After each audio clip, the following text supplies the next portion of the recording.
बच्चों बच्चों इस वीडियो में हम लोग पढ़ेंगे क्रॉप वैरायटी इंप्रूवमेंट के बारे में। ठीक है, प्रीवियस वीडियो में हम लोगों ने पढ़ा था improvement in crop yields. Crop yield जो होगा, जो फसल होगी हमारी, उसमें इंप्रूवमेंट कैसे आएगा। तो कैसे आएगा का सबसे पहला टॉपिक क्या था हमारा, क्रॉप वैरायटी इंप्रूवमेंट। ठीक है बच्चों, फसल के वैरायटी में सुधार लाना है। फसल के वैरायटी में सुधार लाने के लिए बच्चों क्या क्या, पहले आपको क्या फसल का वैरायटी चाहिए। ठीक है, आपको कैसा वैरायटी चाहिए, आप क्या वैरायटी डिजायर करते हो। ठीक है, आप लोग जब बिजनेस करने जाओगे, कल को फार्मिंग बिजनेस करने गए, तो उसमें आप क्या चाहोगे कि आपका फसल करे।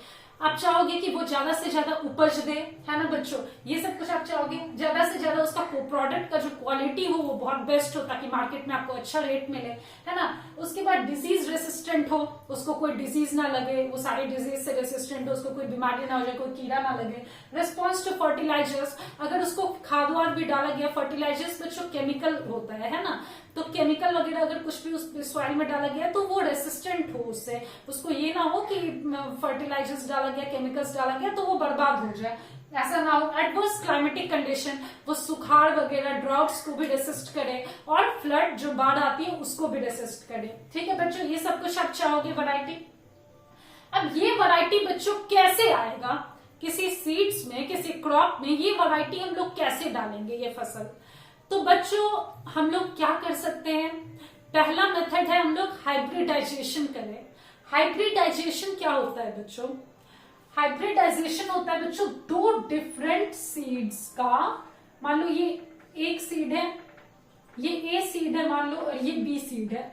इन दोनों के बीच में आपको, इन दोनों का क्या होना चाहिए, इन दोनों के बीच में आपको जब कपलेशन होगा, और या फिर इन दोनों से जो सीड हम लोगों को मिलेगा, ठीक है, इन दोनों के बीच में आपको क्या करवाना है, क्रॉस करवाना है। ठीक है, इन दोनों के बीच में हम लोग क्रॉस करवाएंगे, और तब जो हमें आपको क्या मिलेगा, जो सीड मिलेगा वो हमारा होगा हाइब्रिड सीड। ठीक है, अब जैसे कि देखो, जैसे मान लो कि हम लोग अभी तक क्या पढ़े हैं कि इंट्रा ब्रीडिंग जो होता है, मतलब ब्रीडिंग जो होता है, ठीक है, जो क्रॉस जो होता है वो किन किन के बीच में होता है बच्चों, दो सेम स्पीशीज के बीच में होता है। ठीक है, जैसे ह्यूमन ह्यूमन ही मीटिंग कर सकता है, या फिर ह्यूमन ह्यूमन मतलब ब्रीडिंग कर सकता है। ठीक है बच्चों, ब्रीडिंग का मतलब होता है मीटिंग करना, या फिर उससे जो मतलब रिप्रोड्यूस होगा। ठीक है, तो ह्यूमन ह्यूमन का मीटिंग होता है, तो उससे एक ह्यूमन का रिप्रोडक्शन होता है। ठीक है बच्चों,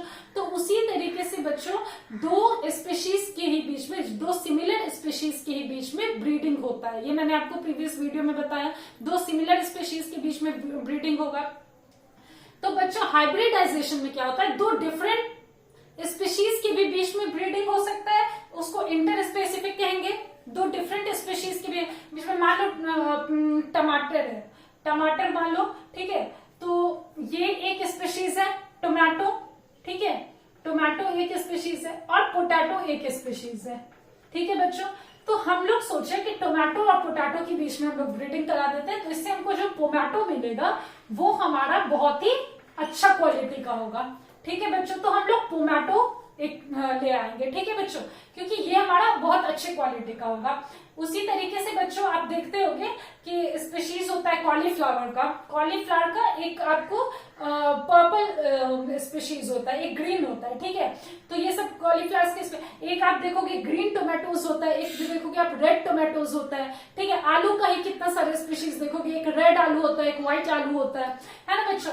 तो इसमें क्या किया गया कि आपको दो इंटर वैरायटी में क्या हो जाएगा बच्चों, कि आपको जैसे मान लेते हैं पोटैटो का आपको दो वैरायटी है। ठीक है, एक हो गया आपको रेड पोटैटो है, और एक हो गया आपको व्हाइट पोटैटो है। ठीक है, तो रेड पोटैटो और व्हाइट पोटैटो के बीच में ब्रीडिंग की है, तो इसको हम लोग क्या कहेंगे, इंटर वैराइटल ब्रीडिंग। ठीक है, इंटर वैराइटल ब्रीडिंग क्या हो जाएगा, दो डिफरेंट वैरायटीज के बीच में जो ब्रीडिंग होगा। ठीक है बच्चों, तो वैरायटीज आपको स्पीशीज के अंदर मिलेगा। जैसे टोमेटो हमारा एक स्पीशीज है, तो टोमेटो का ग्रीन टोमेटो भी होता है, फिर व्हाइट, फिर आपको रेड टोमेटोज भी होता है। ठीक है, उसी तरीके से आप कॉलीफ्लावर का देखो, कॉलीफ्लावर एक स्पीशीज हो गया, ब्रोकली दूसरा स्पीशीज हो गया। तो अब हम सोचे कि कॉलीफ्लावर और ब्रोकली इन दोनों के बीच में मीटिंग करा दिए, तो ये कौन सा हो जाएगा बच्चों, इंटर स्पेसिफिक ब्रीडिंग हो जाएगा। ठीक है, इंटर स्पेसिफिक ब्रीडिंग। और उसी तरीके से इंटर वैराइटल क्या होगा, दो डिफरेंट वैरायटीज के बीच में। ठीक है, तो वैरायटी में क्या आ गया आपको, जैसे रेड पोटैटो और व्हाइट पोटैटो, ये दो डिफरेंट वैरायटीज ऑफ पोटैटो हो गया, इन दोनों के बीच में ब्रीडिंग करवा दिए। ठीक है बच्चों, तो ये समझ गए इंटर वैराइटल ब्रीडिंग उसको कहेंगे। इंटर स्पेसिफिक हो जाएगा दो डिफरेंट स्पीशीज के बीच में, जैसे कॉलीफ्लावर और ब्रोकली, इन दोनों के बीच में हम लोग मीटिंग कराएं, इन दोनों के बीच में जब ब्रीडिंग कराएंगे तब जो बनेगा, जैसे टोमेटो और पोटैटो, टोमेटो और पोटैटो ये दोनों डिफरेंट स्पीशीज हो गए। ठीक है बच्चों, लेकिन जीनस इनका एक ही होगा, टोमेटो और पोटैटो का बच्चों जीनस सिमिलर होगा। ठीक है, लेकिन ये आपको दो डिफरेंट स्पीशीज हो जाएंगे, तो इनसे जो ब्रीडिंग हो, तो ये कौन सा हो गया, दो डिफरेंट स्पीशीज है, तो इसको हम लोग क्या बोलेंगे बच्चों, ये दो स्पीशीज डिफरेंट स्पीशीज है, टोमेटो और पोटैटो, तो ये क्या हो जाएगा, इंटर स्पेसिफिक ब्रीडिंग। ठीक है, टोमेटो इससे बनता है, तो ये हो जाएगा बच्चों inter specific breeding. Inter generic breeding क्या होगा, जब दो डिफरेंट जीन्स रहे। ठीक है बच्चों, जब दो डिफरेंट जीन्स रहे तो उसको, अब जैसे देखो कि आप मान लेते हैं दो डिफरेंट जीन्स वाले का ले लो। ठीक है, जैसे कि आपको है, मान लेते कोई ग्राम्स ले लिए। ठीक है, कोई ग्राम ले लिए, जैसे मान लो ग्राम नहीं, हाँ जैसे कि आपको ये है, ठीक है, कोई ग्राम्स आ गया, ग्राम्स दाल वगैरह को कहते हैं, तो कोई मान लो दाल ले लिए। ठीक है, और कोई मान लो पोटैटो ले लिए। ठीक है, जैसे मूंग दाल ले लिए। ठीक है, मूंग और पोटैटो के बीच में जब हम ब्रीडिंग कराएंगे तो ये तो थोड़ा इम्पॉसिबल ब्रीडिंग हो जाएगा, बट ऐसा बच्चों किया जाता है। ठीक है, ऐसा किया जाता है क्योंकि ये इससे क्वालिटी आपको और अच्छा होता है। उसमें क्या है कि आपको दोनों का क्वालिटीज, उस जो सीड्स बनेगा उसमें दोनों का क्वालिटीज आ जाएगा, दो डिफरेंट जीन्स का क्वालिटीज आ जाएगा, तो उसको हम लोग इंट्राजेनेरिक ब्रीडिंग कहते हैं बच्चों, इंटरजेनेरिक ब्रीडिंग। ठीक है, यहाँ पे दो डिफरेंट जीन्स का ब्रीडिंग होगा। ठीक है, तो ये हो जाएगा बच्चों इंटरजेनेरिक ब्रीडिंग। इंटर स्पेसिफिक ये सब ब्रीडिंग क्यों किया जाता है बच्चों, क्योंकि इसमें दोनों का, जैसे टोमेटो और पोटैटो का हुआ, तो ये जो टोमेटो बनेगा इसमें पोटैटोज की भी क्वालिटीज होंगी और टोमेटोज की भी क्वालिटीज होंगी, तो इसीलिए किया जाता है बच्चों ये हाइब्रिडाइजेशन, क्योंकि इसमें दोनों के क्वालिटीज हम लोगों को प्रोडक्ट में चाहिए। दूसरा मेथड है बच्चों की जेनेटिकली मॉडिफिकेशन करें। जेनेटिक मॉडिफिकेशन क्या होता है कि मान लो कोई सीड है, ठीक है, पोटैटो का कोई सीड है, अब उस सीड में हम लोग अपने डिजायर का जीन्स डाल दें। ठीक है, अपने, जैसे हम लोगों को चाहिए डिजीज रेसिस्टेंट, हम लोग नहीं चाहते हैं कि उसमें कीड़ा लगे, पोटैटो में कुछ भी हो, तो हम लोग उसमें क्या डाल देंगे, अपने मतलब अपना जो वैरायटी है हमारा, हम लोगों को अगर डिजीज रेसिस्टेंट चाहिए तो हम लोग उसका जीन्स डाल देंगे।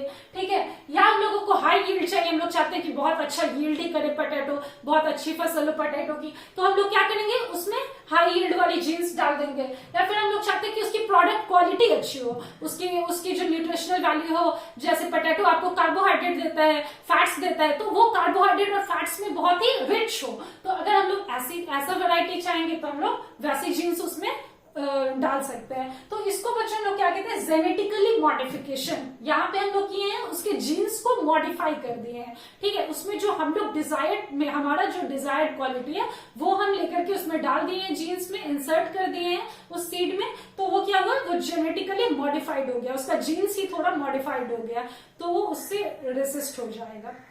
तो ये समझ गए बच्चों, और इसमें फैक्टर्स वगैरह हम लोग डिस्कस करेंगे। ये हमारा फर्स्ट पार्ट था क्रॉप वैरायटी इंप्रूवमेंट का, इसका हम लोग सेकेंड पार्ट लेटर वीडियोस में डिस्कस करते हैं। सो बच्चों, thank you and have a nice day.